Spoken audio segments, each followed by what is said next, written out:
So thank you everyone for staying in front of the screen, and I hope you enjoyed the two very fascinating films from American Film Showcase.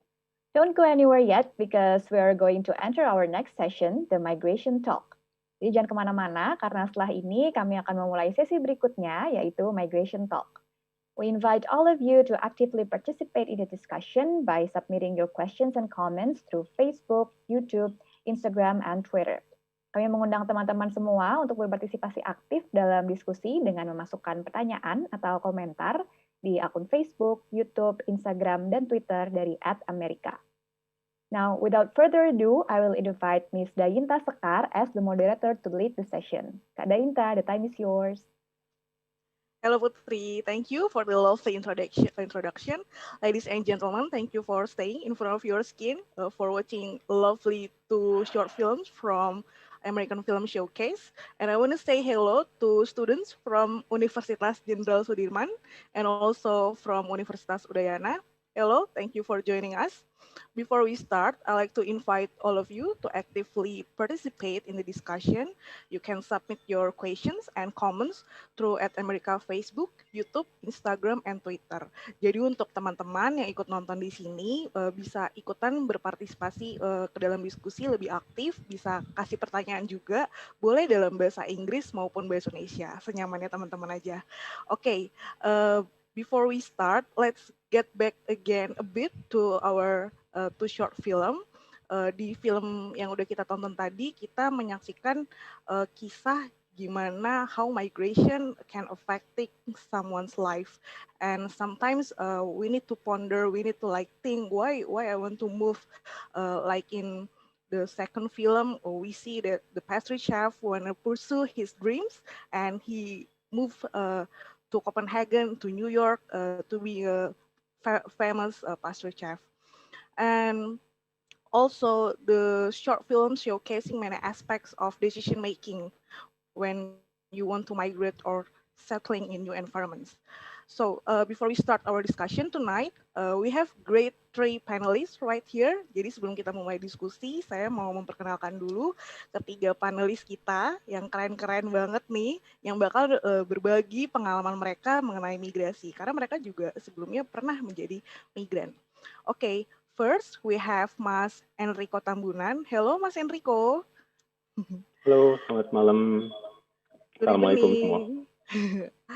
Oke, jadi Mas Enrico ini an Indonesian national currently residing in Sydney, Australia. So thank you for joining us despite of the time difference ya Mas. Di sana pasti. No, it's a privilege and thanks for having me.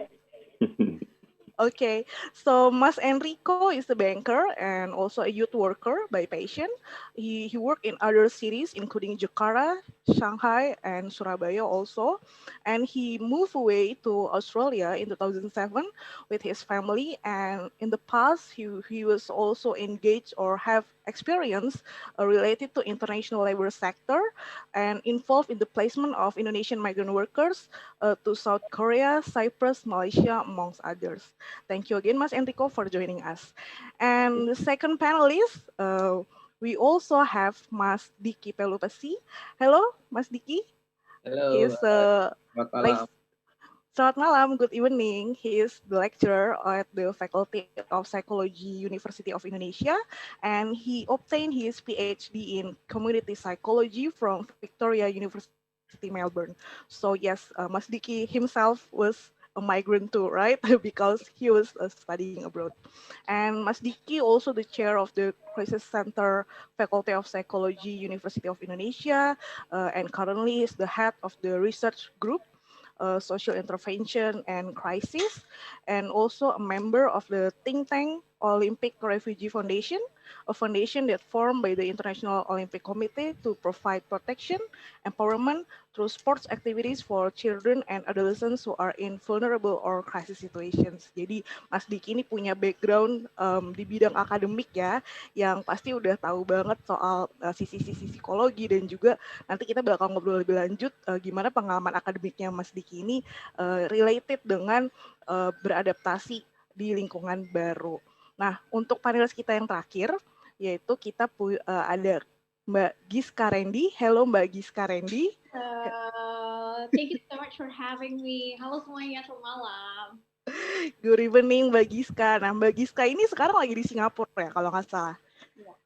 Oh, jadi thank you for joining us despite the time difference, walaupun cuma beda 1 jam ya Mbak. Mbak Gyscha ini an Indonesian author, she's a writer, baru aja rilis buku September kemarin, betul Mbak? Terima kasih. She is also a life enthusiast, a photographer, content creator, and currently working in Singapore. And she was traveling around Southeast Asia in 2011, then decided to start over her own travel page called Travelogist in 2012. So maybe abis ini teman-teman bisa nih ngepo-ngepoin gitu kan web page blog travel blognya Mbak Gyscha. Mbak Gyscha also a contributor for travel magazines and websites like Kompas, International Living, Google Magazine, Nylon Singapore, Her World Indonesia and Singapore, and many more.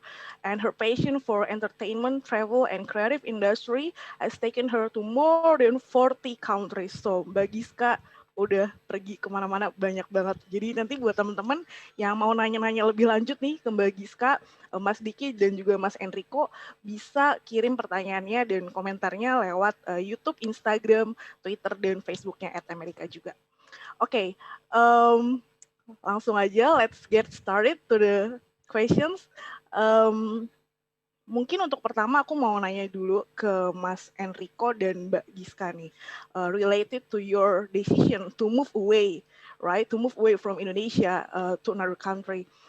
Can you tell all of us here your experience and how the decision is coming? Like, okay, I want to migrate, I want to move away from Indonesia.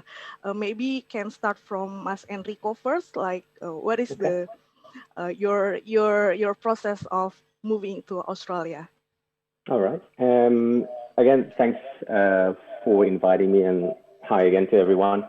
I suppose the experience that I've had when I made the decision prior to that, it's kind of unique to me, and I don't know whether anyone else also share the same feel that I have, but it started off with sort of a patriotism feel for me.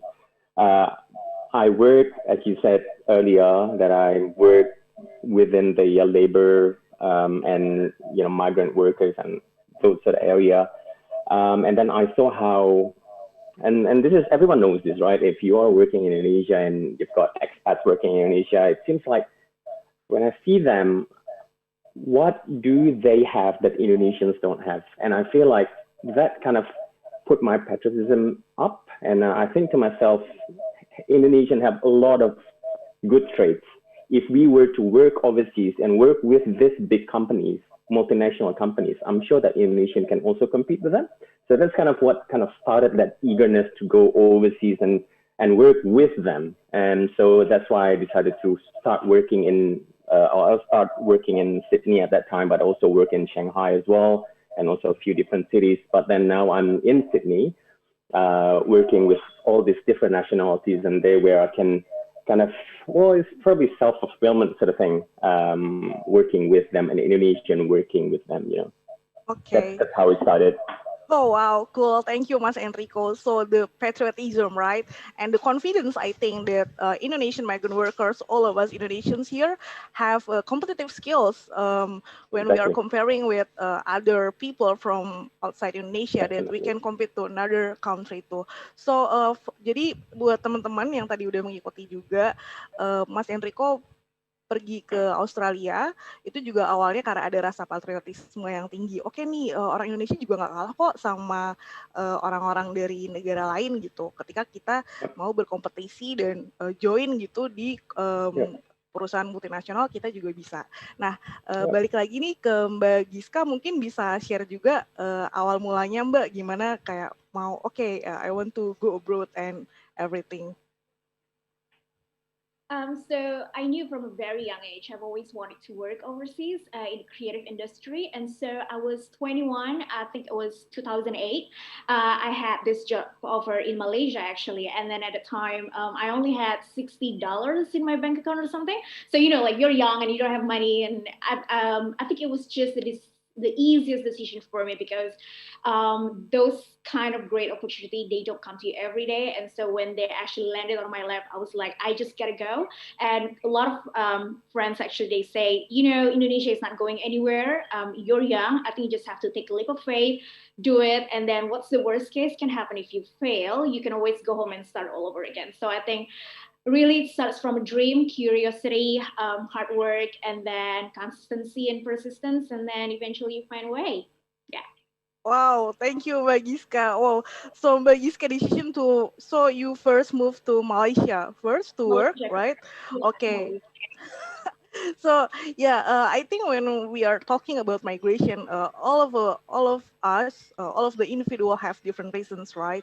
And one of them is like you want to pursue dreams, or you want to like learn new experience, new culture, and some way like challenging yourself too. Like, okay, I'm good. Indonesian people are competitive and skillful. Or we can work anywhere, we can go anywhere, we can adapt anywhere. So next questions is for Mas Dicky. Hello, Mas Dicky. Good evening. Good Uh, evening, everyone. you were once an international student, right? So maybe can you tell us, mungkin bisa berbagi juga ke penonton di sini, ke kita semua di sini, kenapa sih Mas Dicky akhirnya memutuskan untuk bekerja, buat belajar di luar negeri? Okay, first of all, it started from my passion. I think many people started doing something from their passion, right? So my decision to study abroad started from my passion. Um, right after I graduated from my bachelor study, I worked a lot with a crisis situation, and even I worked several times with people who were displaced from their place of origin, and then they became so-called internally displaced person. So I was really moved by this kind of experience, meeting these people who are displaced, who are basically like, even sometimes, many of them like rejected, from where they live prior that they move. So I was really trying to match, my experience and my study, my future study. Actually, before I went to Australia in 2012, I did my master's degree in Rome, Italy. Yeah. So I was studying a subject, program called humanitarian affairs. So it really related to what I did before I studied. So it was starting from my passion, and I know that I'm going to further my experience as well as my skills, my knowledge, and my contribution to the field of humanitarian. So that's where I started from. Yeah. Okay, thank you, Mas Dicky, for your answer. So yes, I think all of the panelists right here have same reason, right? Similar reason. Like you have your passion, you have your dreams, and you have the confidence and the faith. Like Mbak Gyscha previously said, sometimes you have to take a leap of faith. Kayak yang tadi Mbak Gyscha juga udah sempat singgung gitu. Kadang kita, okay, let's go. Kita harus ya udah yuk pergi yuk gitu. Nah tadi sempat disinggung juga sama sama Mas Dicky. Sebelumnya Mas Dicky berarti sebelum ke Australia pernah ke Italia ya. Nah itu kan mungkin Mas Dicky bisa cerita dikit gitu budaya di Italia dan Indonesia itu kan beda banget. Nah how did you overcome? How did you face the challenges to adapt to new culture? Dan mungkin ada nggak Mas Dicky pengalaman yang lucu nih atau pengalaman yang mau di-sharing ketika Mas Dicky waktu itu pertama kali datang nih ke Italia kayak gitu. Of course, the first issue was language. I know that English is much more familiar to many of us, but Italian is not that familiar. So the first issue, the first challenge was when I moved to Rome. I studied there was language, because yes, when in the classroom, the, the study was conducted in English, but outside the campus, when I went to to shops, when I went to market, I need to use my ability in speaking Italian. That's I think the first challenge. Yes, before I went to Rome. I took Italian language course, but it was like almost nothing. So yeah, for example, like uh, the first day, no, the second day I was in Rome. I need to buy the electricity connector adapter, right? So I went to a shop. You know, I was like really in a difficulty to finding the right words to explain to the shopkeeper that I need this thing. you know I brought the dictionary, but it was not really helping me at that time. So then finally I ended up like using the monkey language, the sign language. Yeah, that's the funny thing that I encountered, like really the first day I was there. So yes, language, and then another thing is foods. Although we know that Italian foods are incredible, but still, I need to adapt, because, like, for example, I went to a cafeteria in my university. Like, I need to adapt the way Italian, having lunch, for example. Like they have, the first plate, second plate, third plate, and then the closing. So it's like really a basic things that I need to adapt really in the beginning. Like, for example, I found rice at that time. So, as Indonesian, rice is something, right? But they have a quite different type of rice and different, taste. So yeah, that's really basic thing that feels so different. But Yeah. I enjoy it anyway. Yeah. Okay, so maybe we can learn something from Mas Diki experience, right? Kita bisa belajar sesuatu dari pengalaman bermigrasinya Mas Diki gitu. Mungkin ketika kita mau berpindah ke luar negeri atau berpergian ke luar negeri, kita harus mempersiapkan diri kita sendiri dulu. We have to prepare ourselves, and sometimes it's not only about the language, right? Gitu. Kayak tadi Mas Diki juga udah sempat singgung, kayak the culture is different. Even when you eat, you know, like dan apalagi orang Indonesia, mungkin kita nggak bisa dengan mudah nemu rendang atau nasi putih gitu kan di negara lain gitu. Dan itu yang kadang bikin kita harus lebih mempersiapkan diri, and sometimes making the decision to migrate or not is also related ke kesiapan kita sendiri juga untuk bermigrasi. Nah, mungkin Mbak Gyscha nih sama Mas Enrico juga. Kalau Mbak Gyscha sama Mas Enrico kan pindahnya ke Malaysia dan ke Australia gitu. Sekarang kan Mbak Gyscha juga sekarang di Singapura. Yang mungkin speaking language-nya itu masih bahasa Inggris, jadi nggak kaget-kaget banget. Nah, tapi when we talk about food, kayak tadi di film sebelumnya kan kita juga nonton gimana Milt Abel pengen banget jadi pastry chef yang terkenal gitu. Mungkin Mas Enrico sama Mbak Gyscha bisa share gitu, when both of you already settled in your new environment, new culture, itu kadang kan kangen nih sama masakan Indonesia. Maybe can share gitu, apakah masak atau nyari sesama teman Indonesia nih buat memenuhi kekangenan akan makanan Indonesia, atau gimana tuh Mas Enrico dan Mbak Gyscha? Mungkin bisa mulai dari Mbak Gyscha dulu. Ada yang orang bilang you can take the girl out of Indonesia, but not the Indonesian out of the girl. So basically, this is when I was working in the United States in Florida at Disney World. So, there's no Indonesian restaurants at all there. Obviously, they have tons of Thai or Vietnamese restaurants. And so if you're craving for Indonesian food, you have to drive for another 3 hours to Miami. And so that's, so basically, we would do whatever it takes to go to Miami, drive for 3 hours and get rendang, nasi, and then you're just gonna ask the lady who owns the restaurant to like, can you please give us more gravy, because then you can use those gravy for that 3 days to eat with rice, and then it's just like the best thing ever happened. So basically, but a part of that, the good thing about Florida is there's a lot of Indonesian people living there. So basically, you can always reach out to new communities. Don't be afraid, don't be shy to talk to new people or Indonesian people there. And then you'll be so lucky if they invite you to lots of lunches or dinners, and then where those guys will cook Indonesian food. So we're really lucky in that case, because a lot of Indonesian people like, come, they know that we can't cook. So they're like, come to our place and we're gonna give you rendang, we're gonna feed you with tons of nasi, and you're gonna be fine. And so that's what happened. Yeah, I thought it was really funny that we all actually have the same problems, just craving for Indonesian food. Thank you, Gyscha, for sharing. So maybe when we are coming to a new environment and new community, we can, like talk to other people, try to meet new friends, or maybe meet some people from your own country, like, right? What Mbak Gyscha experience before gitu. Untuk ada teman-teman Indonesia juga ya waktu di Florida.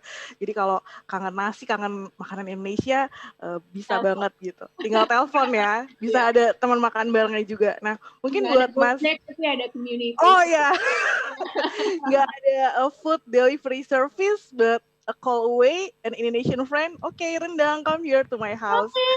Okay. Okay, now Mas Enrico mungkin bisa share juga karena Mas Enrico juga sekarang tinggal di Australia dan bareng keluarga juga ya Mas. Mungkin pengalamannya mungkin bisa share juga ke kita gimana mungkin keluarganya Mas Enrico nih beradaptasi di lingkungan dan culture yang baru gitu. Yeah, so hearing what Mas Dicky and also Mbak Gyscha just explained to us earlier, it's kind of make me feel a little bit embarrassed, and you guys make me feel a little bit belittled, The reason is because I don't know how it is in English, probably crybaby, but saya ini anak manja gitu. Jadi when my mom, which I know you are watching now, hi mama, love you. When she said, okay, you're going to study in Perth, she made sure before I went there that my sister has already studied there. She knew everything and where to get everything. And also we had our auntie to help us with, food and doing the laundry and all that. So I think for me, it's a bit more, you can say smooth sailing for me, because when I went to Perth for my uni studies, I have both relatives to help me, which my sisters just WhatsApp me. I'm watching as well, she said. So hi, maaf Nora ya. But what I'm saying is that I guess it's slightly different to me because I've got my relative, my sister and my aunt to help me sort of weave myself into the Australian way of living, I suppose. But then that was when I was in university. But then when I was working, obviously I have to not just take care of myself, but I have to also take care of my 3 children. So a similar experience like what Mas Dicky just explained. The tempe is nowhere as good as the one that you can find in Jakarta or Indonesia. The tofu or the tahu is nowhere compared. Also, same as Dicky with the rice is, it's so and so in here, I suppose. But, at the end of the day, it's still nasi, it's still tempe. I'm still Indonesian, so as Mbak Gyscha said, you can also take Indonesia out of me. Yeah, so maybe no rice, no life, yeah. And again, and no sambal juga, ya. Oh, yeah. No rice, no sambal, no tempe, no tahu, no life. Okay, I want to remind again to our audience here.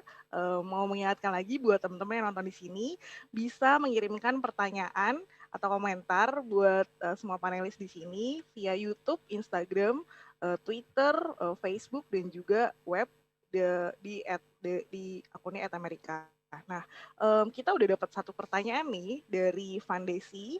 Ini untuk semuanya, untuk semua panelis. Hi there, how did you manage to obtain the job and working visa overseas? I believe it's quite difficult as you must compete with the locals. Any tips and tricks? Mungkin bisa dari Mas Enrico dulu nih jawab. Gimana sih Mas caranya? Love the question. I love the question. Because you know what? That is whenever I came back to Indonesia and for holidays or whatever, right? And then almost all the time when I speak to another colleague or ex-colleague of mine, how the heck did you get a job there? How the heck did you get the permanent residency? How do you get work permit? And all those questions must be the ones that are going to be asked to me. And then I suppose, well, obviously at the end of the day, it's God's willing, right? But then I think because it started off from an eagerness to compete, so that's why when right from the get-go, right?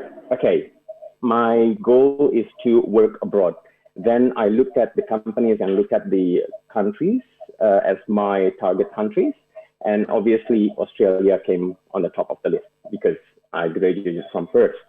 And so what I had to do, I looked at the permanent residency requirements, the visa requirements, and all that.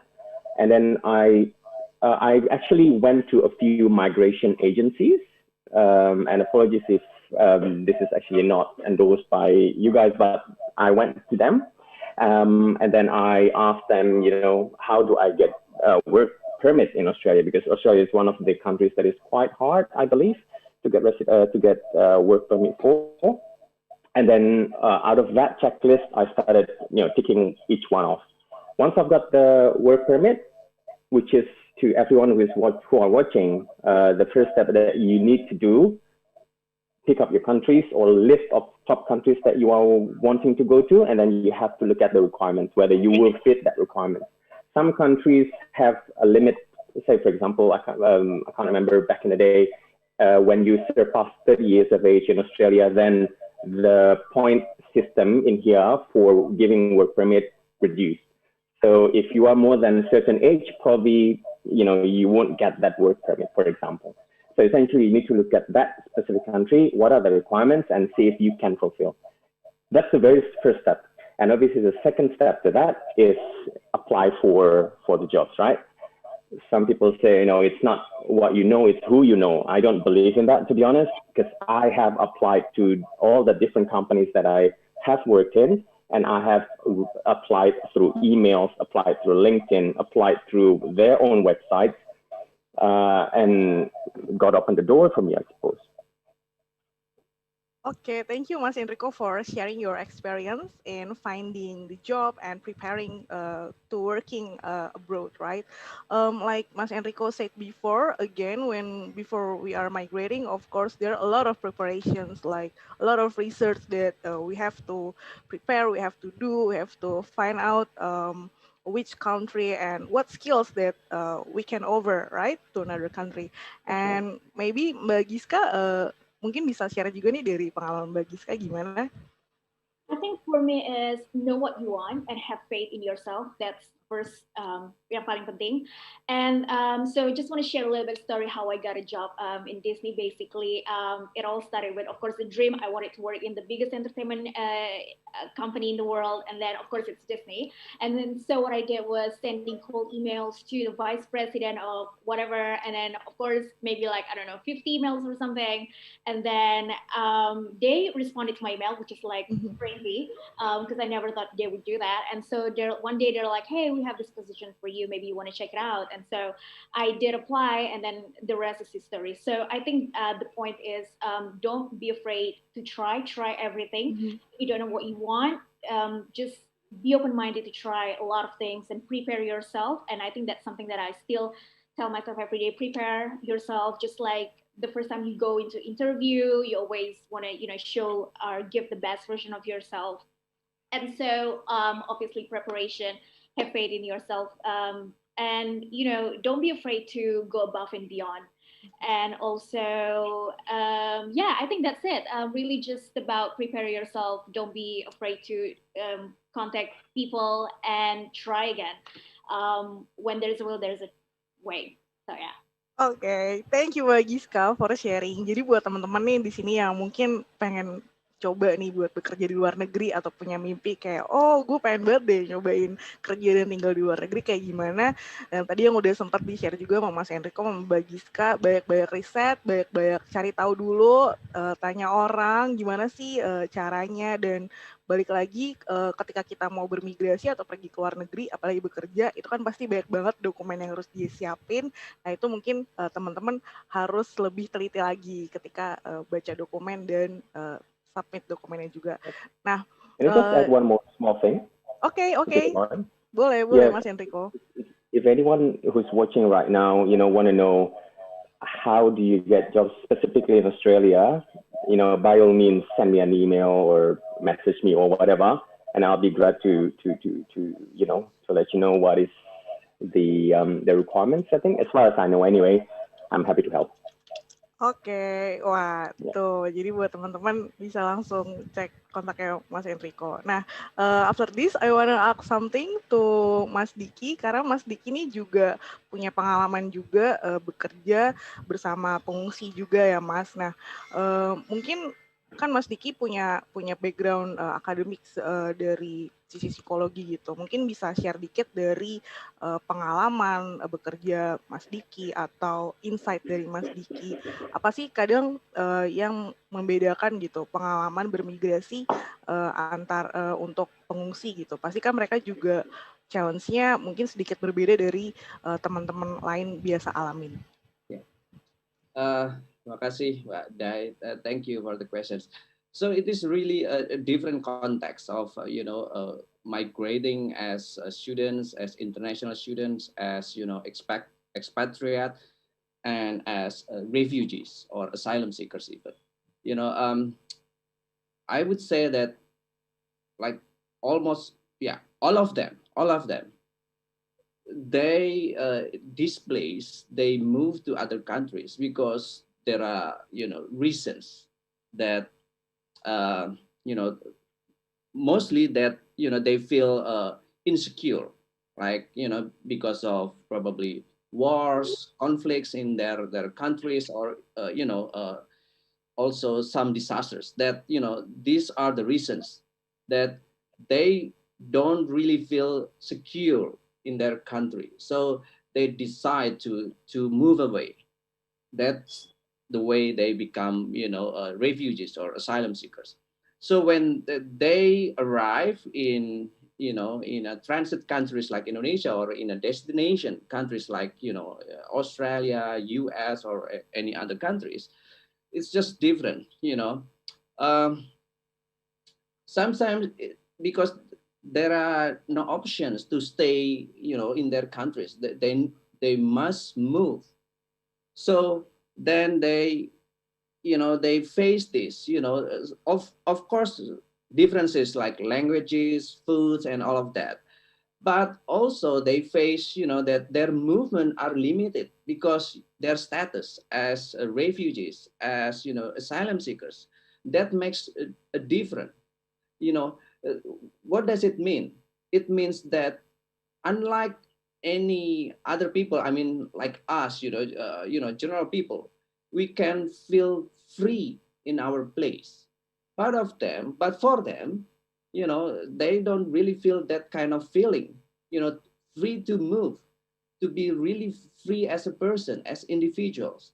Like, for example, for kids, I know that for children, for adolescents, when they become refugees or asylum seekers, it is not easy to really to fulfill their basic rights for education, for example. It is not easy, like, when, especially like, for example, in the context of Indonesia is a, transit countries. When they are here, it is not easy for children, for adolescents, to go to schools, to fulfill their basic rights. So that's really, the different context, the differences between us who migrates, like, for study, for works, but for them as refugees or asylum seekers. Yeah.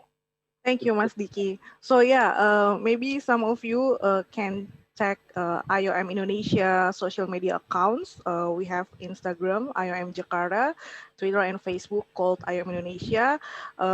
You can see a lot of wide variety of works that IOM have been working in terms of migration, including how we work in the matter of migrant workers issue, labor migration, and also refugees.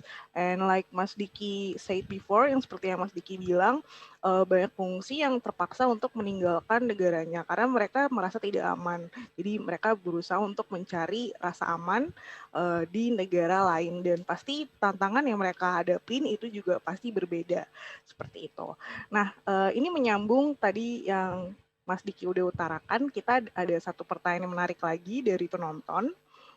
Ada pertanyaan dari Mbak Aryani. Ini pertanyaannya buat semuanya nih, buat Mbak Gyscha, Mas Enrico, dan juga Mas Dicky. Foreigners are often look strange or different because of the skin color or speak different language with accents and everything. Nah, mungkin Mbak Gyscha, Mas Riko, sama Mas Dicky punya pengalaman nggak for being look different gitu ketika teman-teman bermigrasi.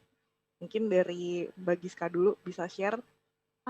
Pernah pastinya pas kerja di USA di Amerika banyak tamu Disney yang where are you from?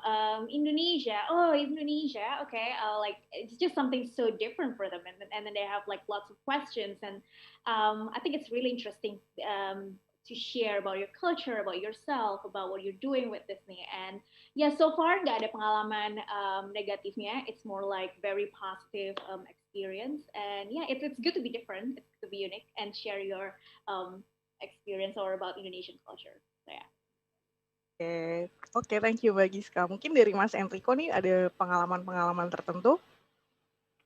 Not so much. I mean, if you really want to be sensitive about it, then you would, complain about all sorts of things. Oh, I've been racially discriminated because of this and that. But I don't bother myself with that. I'm just quoting, if you know Russell Peters, they said, at one point, all human race are going to be beige.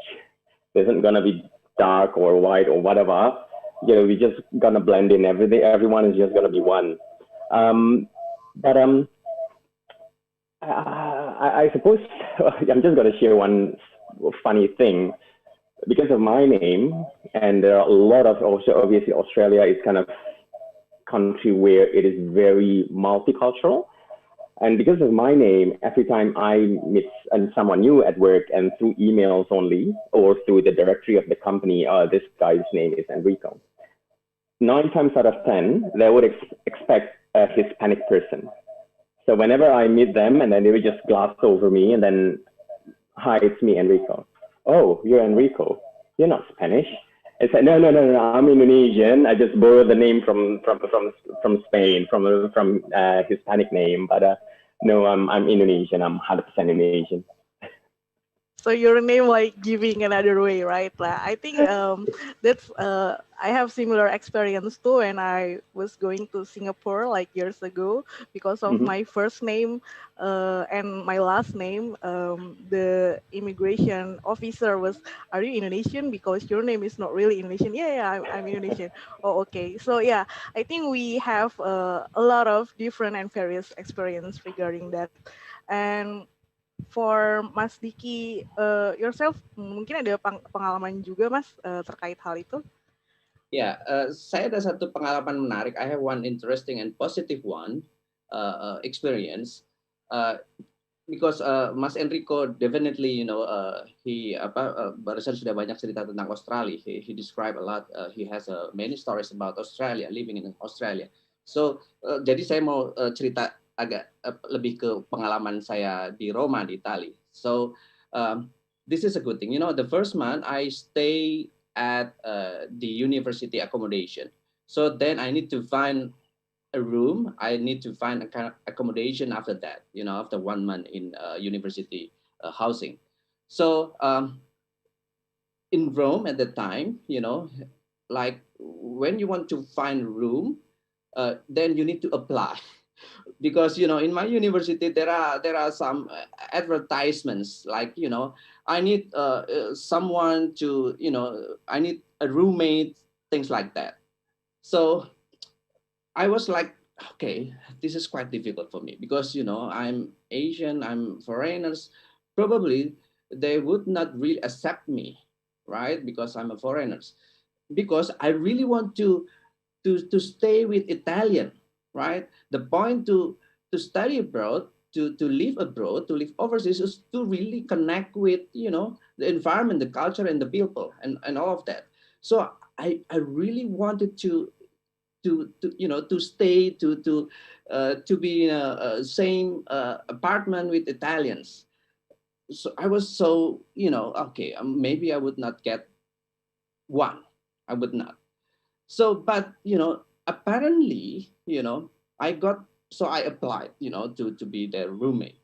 And apparently I got a very positive response that because they see I'm an Indonesian, it's quite rare, quite difficult in Italia, in Rome at that time, to find Indonesians.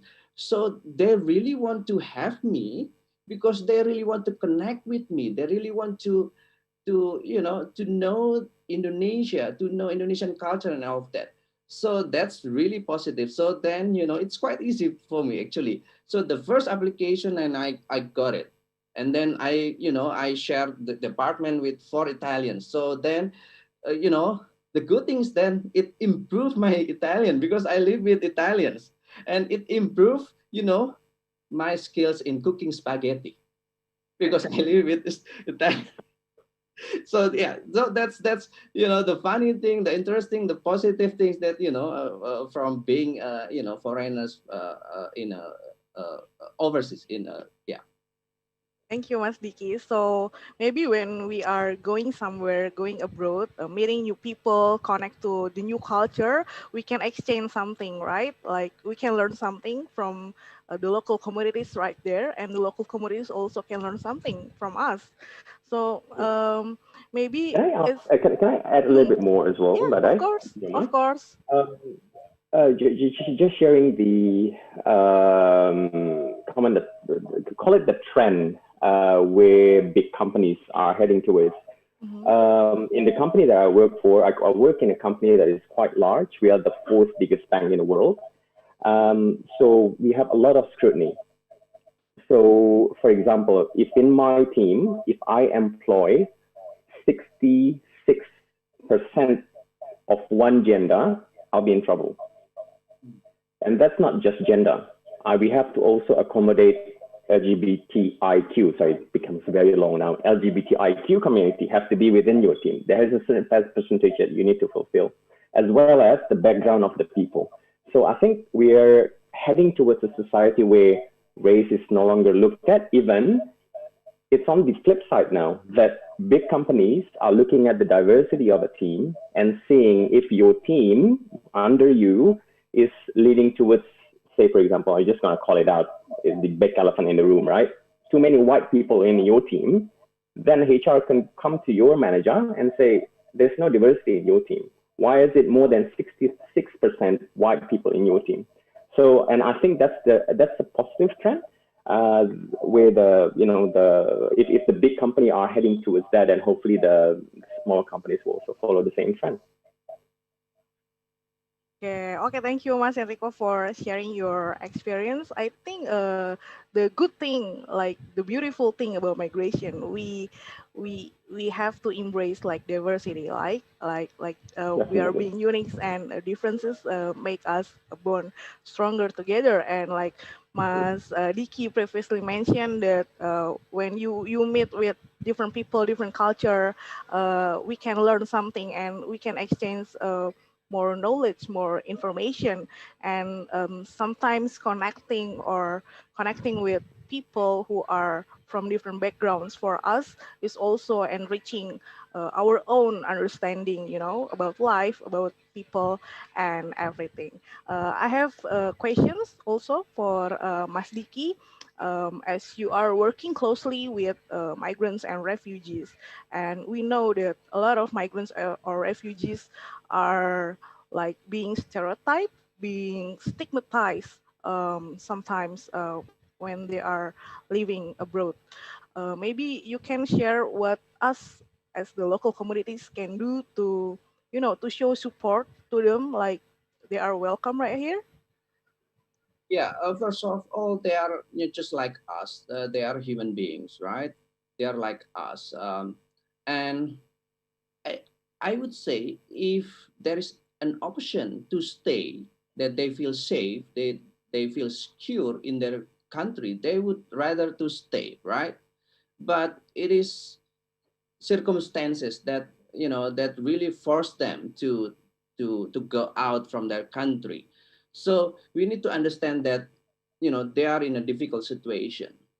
So when we see someone in a difficult situation, I think it is a human and a human things to to care for them, to help them, and because they are human beings just like us, and they are in a difficult situation, I think it's not difficult to treat people because they are human, and we know that they are in a difficult situation. So I think that's like two basic things for me. Working with refugee issues, with displacement issues, and meeting them, seeing them, they are just like me.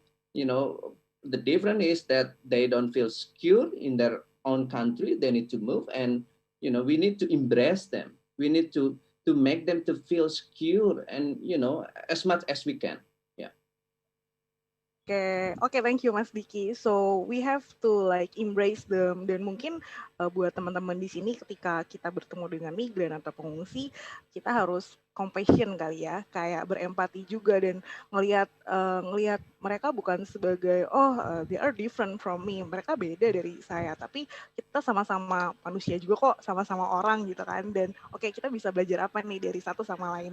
Nah, mengingatkan lagi buat teman-teman yang mau mengirimkan pertanyaan bisa dalam bahasa Inggris maupun bahasa Indonesia melalui YouTube, Instagram, Twitter, dan juga Facebook @Amerika. Nah, kita dapat banyak pertanyaan nih, jadi kakak-kakak panelis di sini siap-siap ya, aku tanyain. Pertanyaannya lucu-lucu. Nah, ini ada pertanyaan dari Mas Dani Budiawan. Ini pertanyaannya buat semuanya.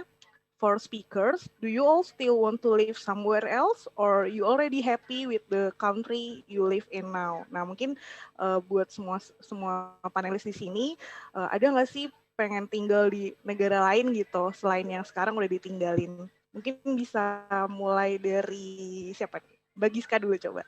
I would love to live in Africa or South America, just something completely different. So yeah. Oke, cool. Mungkin bisa cerita dikit Mbak, kenapa pengen di situ? Jadi tahun lalu sebelum COVID, I went to Peru for the first time, and it was just amazing. Nice people, beautiful culture, and I think I would love to come back again to Peru and, I don't know, do something amazing, or just like in South America, basically. Yeah, it's just completely different. I think I love just to be surrounded by different people from different backgrounds, because then they force you to stay open-minded, stay curious, and what else can you do to make this world like much better? So like yeah. Ya, jadi tetap curious ya, emang rasa curiosity itu kadang yang rasa curiosity sih yang membawa manusia sampai di titik seperti ini. Nah, mungkin buat Mas Enrico nih, pengen tinggal di mana nih selain tinggal di Australia misalkan? Yep. Well, if it's for me, 1000%, I'm coming back to Indonesia. Even at this stage, I'm eligible to get an Australian passport. And no, I'm not going to do that. I'm going to still hold on to my Indonesian passport, because obviously Indonesia doesn't recognize dual citizenship, but Australia does. But no, I'm not touching any other citizenship, because at one point I need to go back to Indonesia, because that's my home country.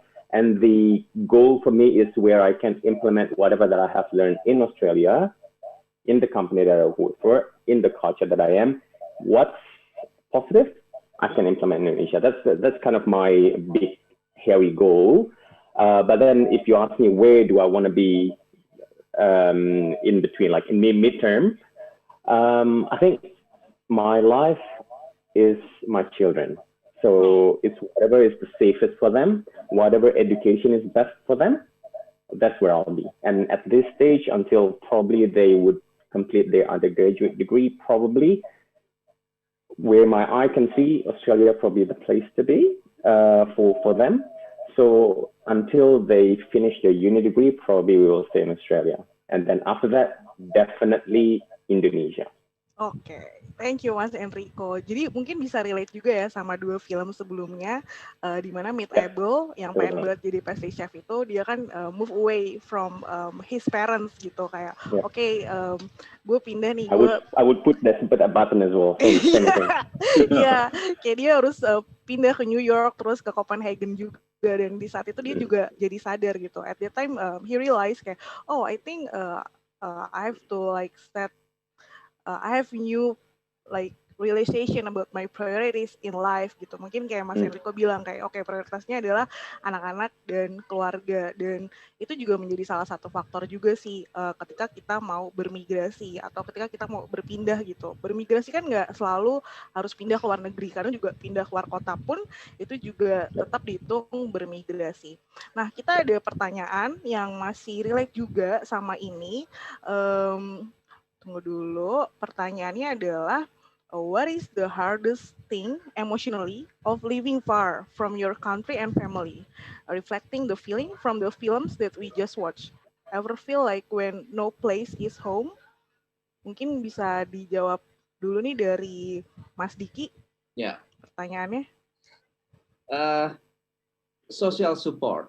I think, and the most important thing, and that is that we are missing when we are living abroad is, the social support. I mean, here in Indonesia, basically every person that you meet is your support, right? Your Yeah. social support.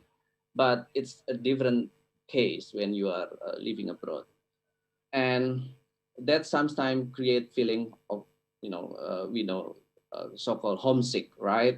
Yeah. That happens to me. I remember one night when I was in Rome, like, I I walked back from the uni, and then I enter my room, and then I felt like, it's really empty, no one here. And then I was asking to myself what I'm doing here, what I'm looking for. I live all my families in Indonesia. Mhm. That's because of this kind of feeling. No one really can support you whenever you need support, right? So that's the thing that really something, and that's meaningful, really, when you find your new social support in your new environment, then you can feel at home. So that's also something that is important, that as a human being you need to find a support, and Yeah. then you can find it everywhere. Yes, of course, your families are important, but then you can find also a replacement, when you go abroad. Yeah. Oke, thank you Mas Diki. Jadi mungkin support system kali ya ketika kita berada di luar negeri, kan kita jauh dari keluarga, kita jauh dari teman-teman yang biasa kita nongkrong bareng, kita familiar gitu, dan menemukan support system ini penting juga ya biar kita bisa tetap survive hustling di luar negeri. Nah mungkin dari Mbak Gyscha sendiri gimana nih pengalamannya? Sama sih kayak Mas Dicky juga, dan saya kan juga dengan Mas Enrico, yang pasti jauh dari keluarga, far from your family and friends, and then when you're sick you couldn't like, oh my god, that the only thing you want just like maybe stay close to your mother or your friends, and then just like drink a nice cup of tea with ginger, and sometimes you couldn't find betadine or tolak angin, like simple stuff like that, and then you just like, oh damn, I'm like super far away. And yeah, but then also you know that you're always surrounded by maybe your colleagues, and that's where you actually have to stay strong and then like lean into them. And yeah. Oke, kalau Fine. Mas Enrico sendiri gimana nih? I think, and I don't know, probably this is cultural background or something like that, I'm not sure, but being someone who's originated from Sumatra, they have a saying, you have to be anak rantau. Oh, You have to yeah. go away, you have to go abroad, you have to go away from your place of origin and things like that. So maybe that's the trigger why I also want to go abroad. But I guess a tip for everyone else who are planning or who are wishing to go abroad to work, there's a point in time where I had to go to Sydney first, because obviously I already have, at that time I already got one child, and then we had to live in Sydney. But then obviously I cannot just bring my whole family come at first day, right?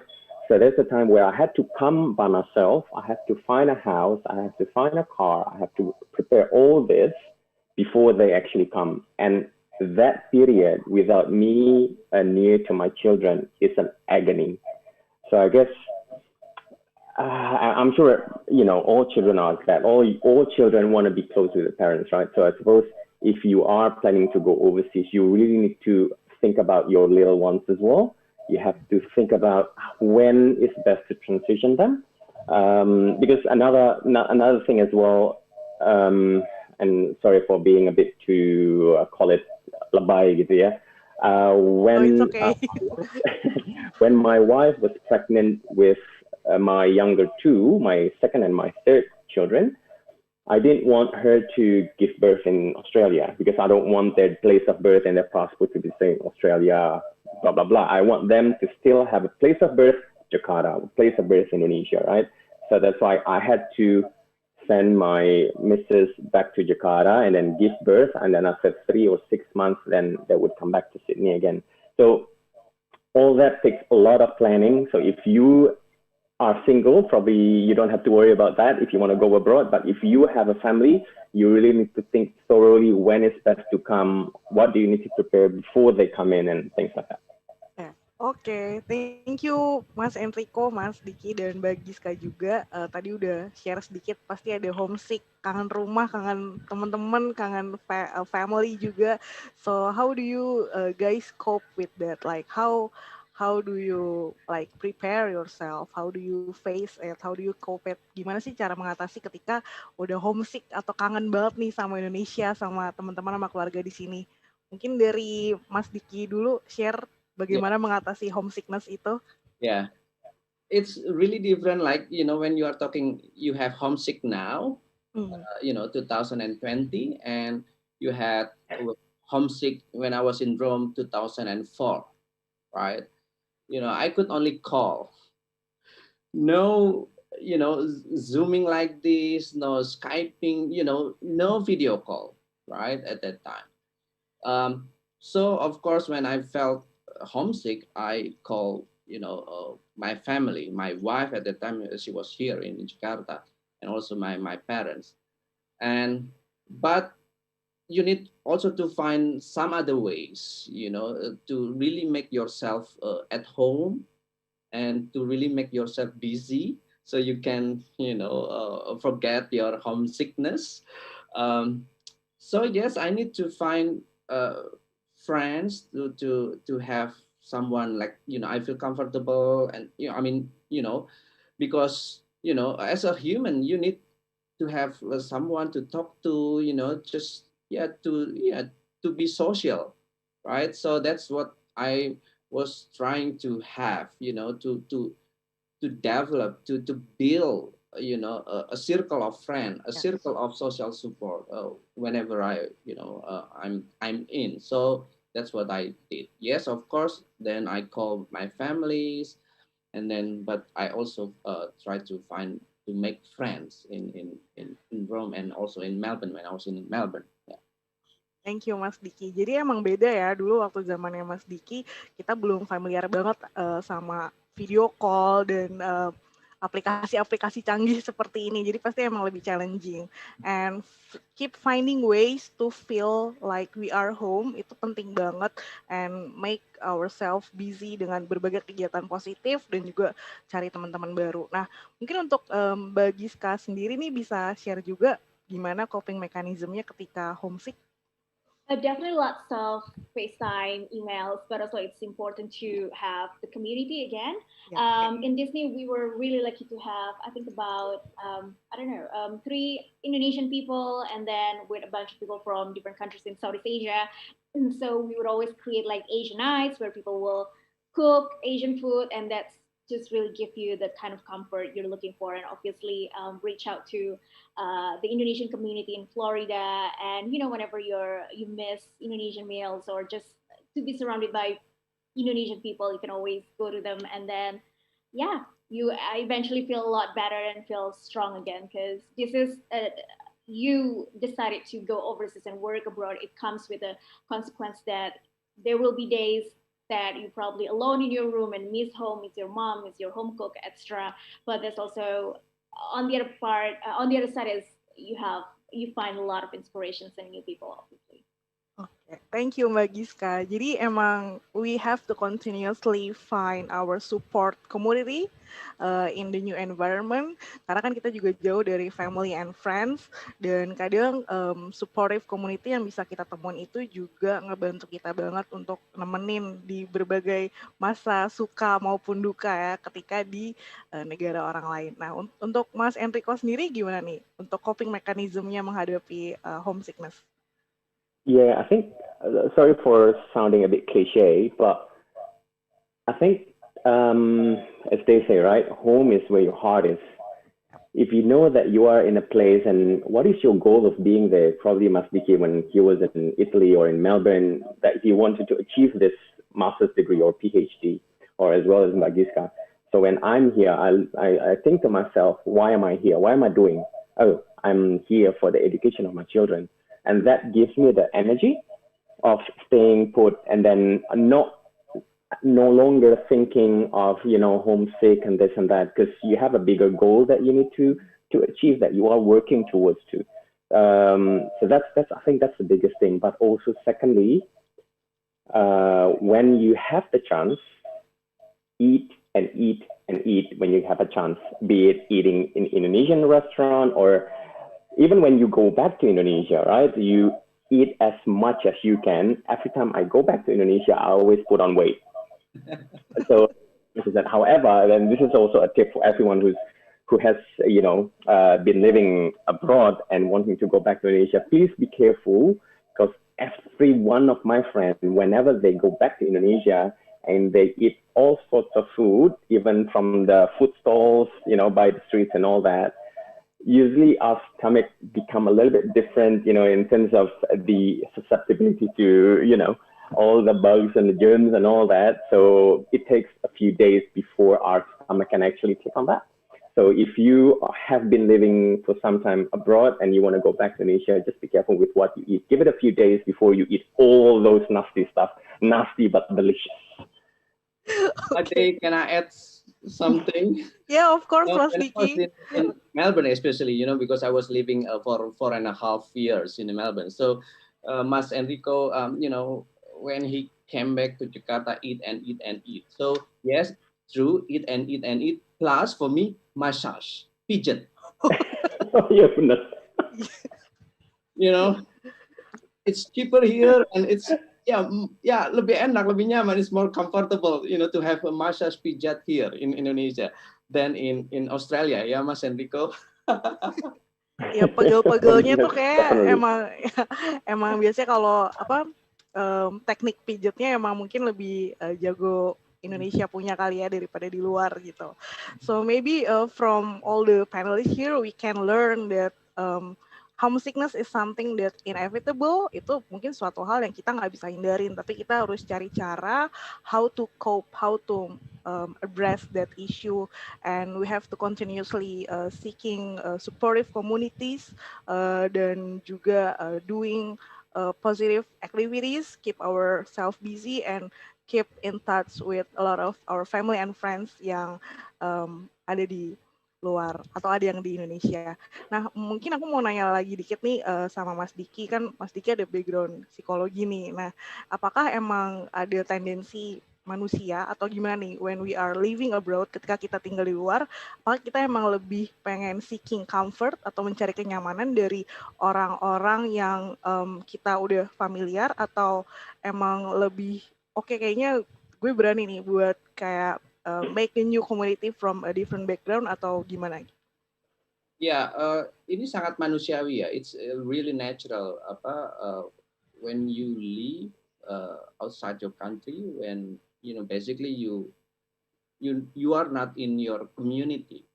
Of course, then there is a degree of anxiety. I think it's really a human thing. So then it's really also a natural thing that then you need to find ways to to cope with your anxiety, because when you cannot cope with your anxiety, then some other problems, you may have some other problems. So you need to deal with anxiety, because this is a natural thing when you are living abroad, and connecting or connected to other people is really something that can help you to reduce your anxiety. So then you can try to find, like, for example, Indonesian people, Indonesian community where you are in overseas, or you can make new friends. You can develop new environment, social environment for yourself. So that's the thing. I think, yes, it is natural. You feel anxiety, you feel not comfortable, but the thing is that you need to cope with that, and you need to find a productive ways to really cope with that. Yeah. Oke, thank you Mas Dicky. Nah tadi kita udah dengar banyak tips dan trik bagaimana menghadapi homesick. Jadi mungkin buat teman-teman di sini yang mau bekerja atau tinggal di luar negeri, pasti udah nyatet kali ya tadi tips and triknya apa aja. Nah ini ada pertanyaan juga dari penonton.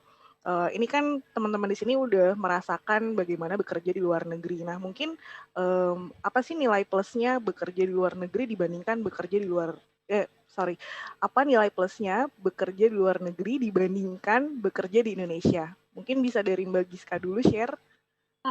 Definitely. Pastinya dikelilingin sama orang-orang yang datang dari background yang berbeda, punya pemikiran yang terbuka. Jadi kita juga nggak bisa selalu punya, gue benar, no, but you just have to open your mind that and really prepare all the best every day just to memberikan yang terbaik setiap harinya pastinya.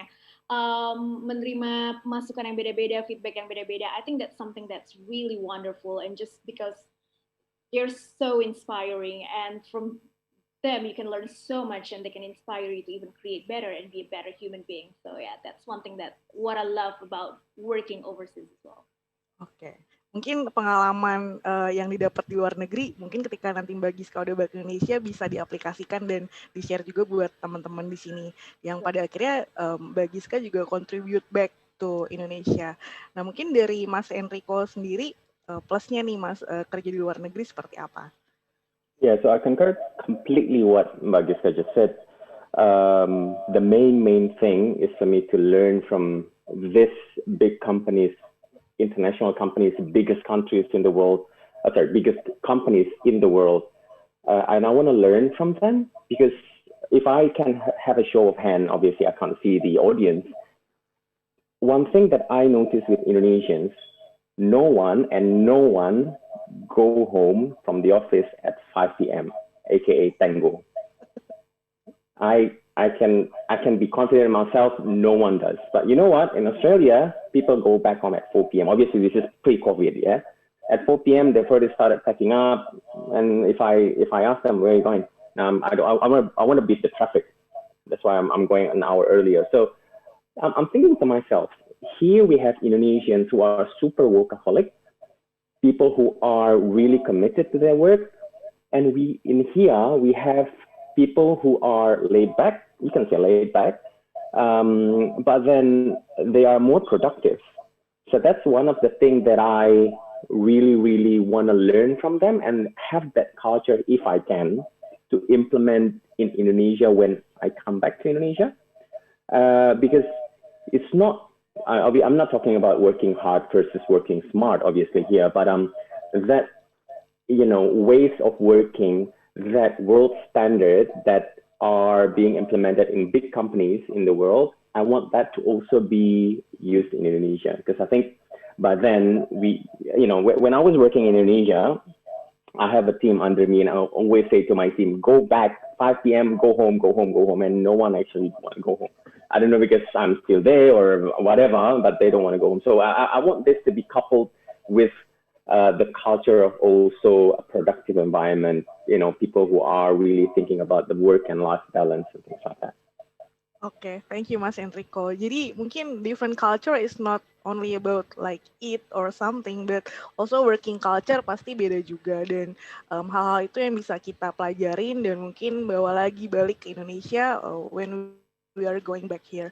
Nah, ini bukan pertanyaan terakhir, tapi aku penasaran banget nih, menurut Mbak Gyscha, Mas Enrico, dan Mas Dicky.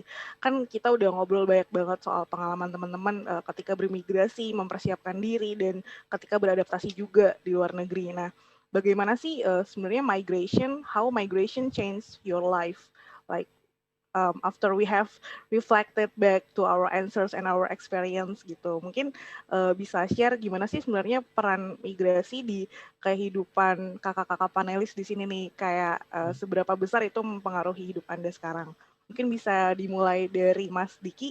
Ya, oke, saya mau jawab dalam bahasa Indonesia nggak apa-apa ya? Iya nggak apa-apa Mas. Oke.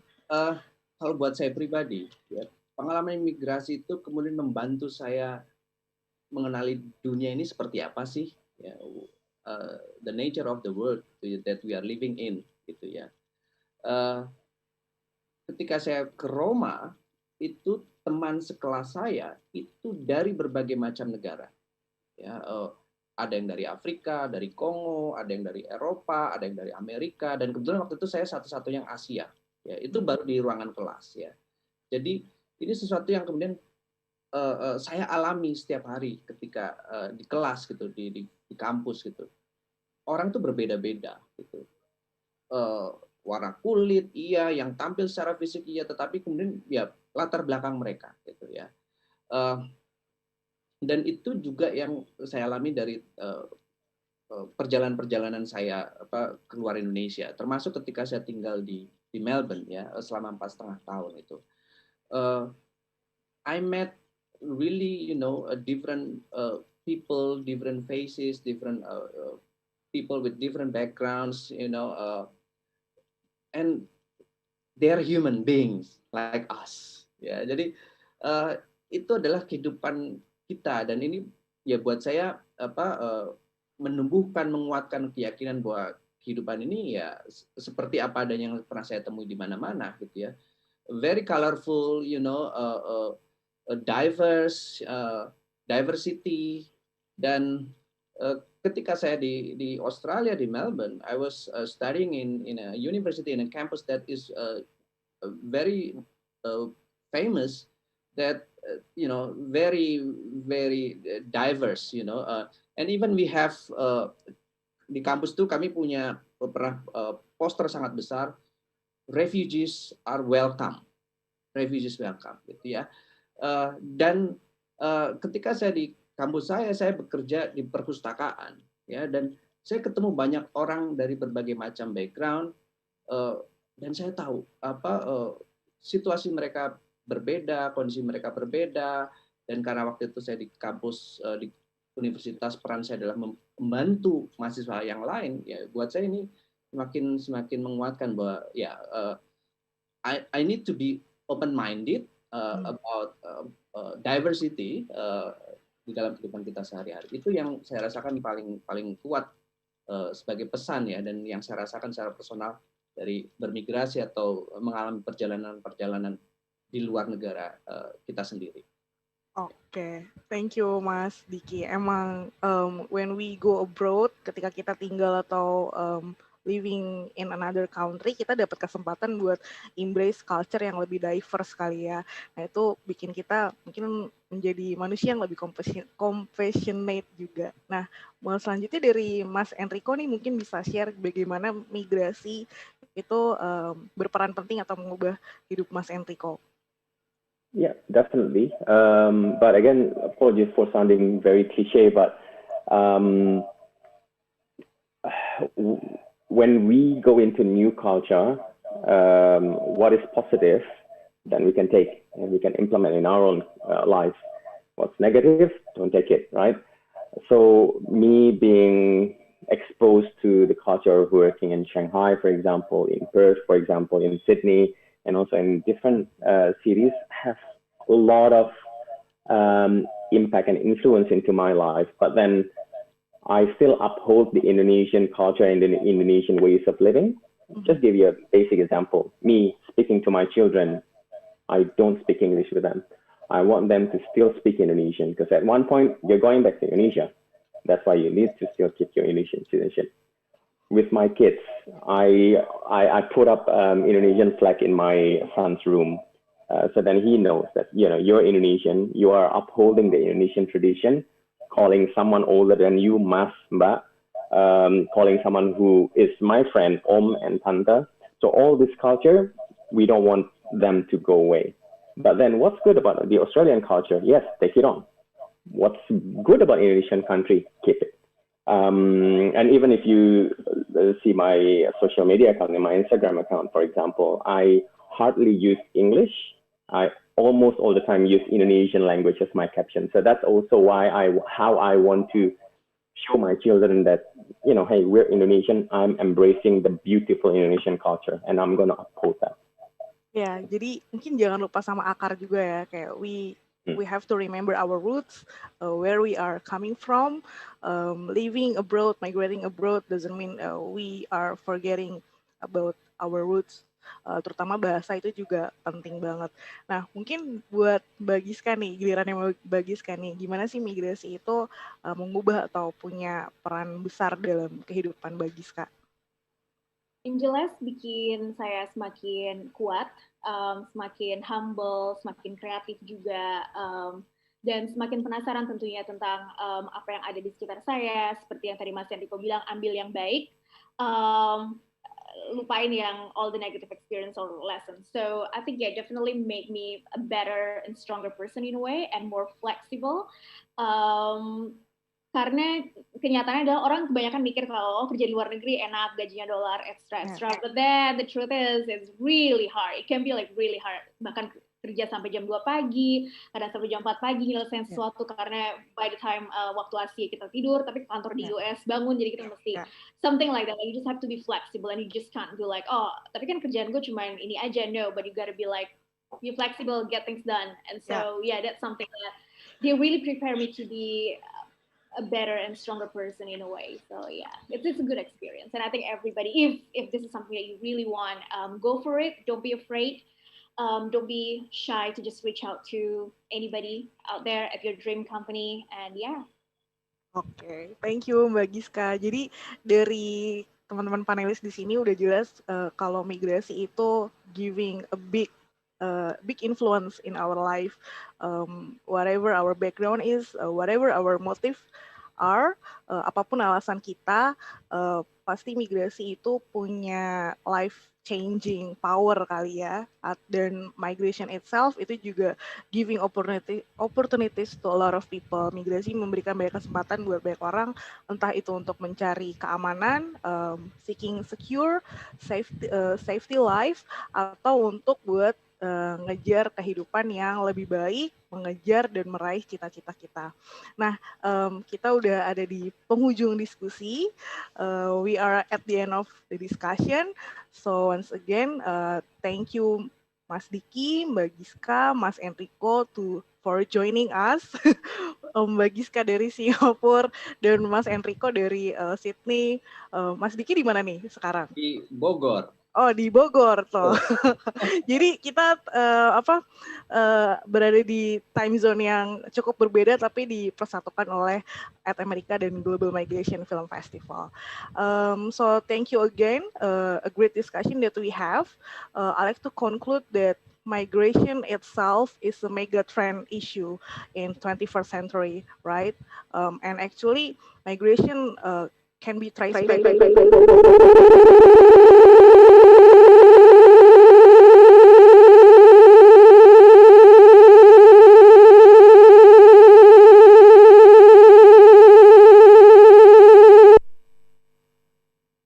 Hello, okay.